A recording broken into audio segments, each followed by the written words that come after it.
મિત્રો આપણે ચોળી માટે જો અગાઉ આપણે વિડીયો બનાવ્યો તો આજે હવે દવાનો સ્પ્રે કરીએ છીએ ચોળીમાં જીવાતો અને જો ઈયળોનો ખૂબ ઉપદ્રવ થયો એટલે પાન સૂકા થઈ ગયા અને પાન એકદમ ચીમડાઈ ગયા છે। આના માટે હવે આપણે આજે ઈયળોના માટે lambda cyclin plus emamectin benzoate નામની દવાનો સ્પ્રે કરીએ છીએ। ચોળીમાં ઘણું બધું નુકસાન થયું છે તો ચોળીમાં આપણે ઇમામેક્ટિન બેન્ઝોએટનો ડોઝ તમે 1 લિટરમાં 2 ગ્રામ અને લેમ્ડા સાયક્લિન પ્રતિ 1 લિટરે 3 ml પ્રમાણે આજે છંટકાવ કરવાનો છે। હું તમને હવે દવા બનાવીને બતાવું છું આગળ।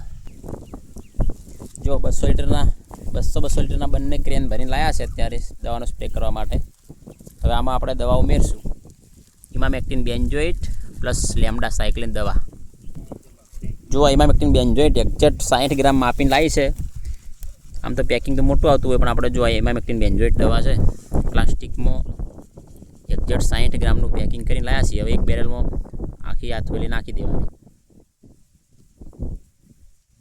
જો આ દવા અંદર ઇમામેક્ટિન બેન્ઝોએટ અત્યારે ડ્રમમાં મિક્સ કરી દીધી છે। થોડી વાર પછી હમણાં ઓગળી જશે પછી આનો સ્પ્રે ચાલુ કરીશું। હવે આપણે આના અંદર લેમ્ડા સાયક્લિન દવાનો 60 ml પ્રમાણે ડોઝ જે છે એ પ્રમાણે અંદર ઉમેરીએ છીએ। હવે લેમ્ડા સાયક્લિન ઉમેરીએ છીએ। જો આ લેમ્ડા સાયક્લિન દવા ભરી દીધી છે ડબ્બીમાં। હવે આપણે બેરલમાં નાખીએ છીએ। જા દે ભાઈ જો આ એમની બેરલમાં ભરી દીધી। કલર જુઓ તમે જો વાદળ જેવો થઈ ગયો છે।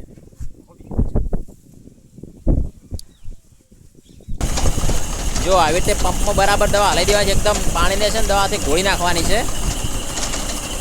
દવા એકદમ મિક્સ થવી જોઈએ।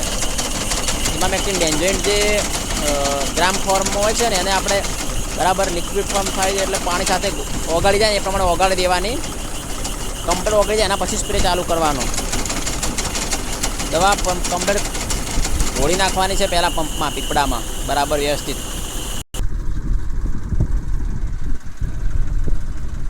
જો સ્પ્રે એકદમ ચાલુ થઈ ગયો છે। આવી રીતે તમારે આ તમારા પાકમાં સ્પ્રે કરી દેવાનો છે જેથી તમારે ઈયળોનો તમે સંપૂર્ણ ઈયળોથી રક્ષણ મેળવી શકશો। જય હિન્દ, જય ભારત।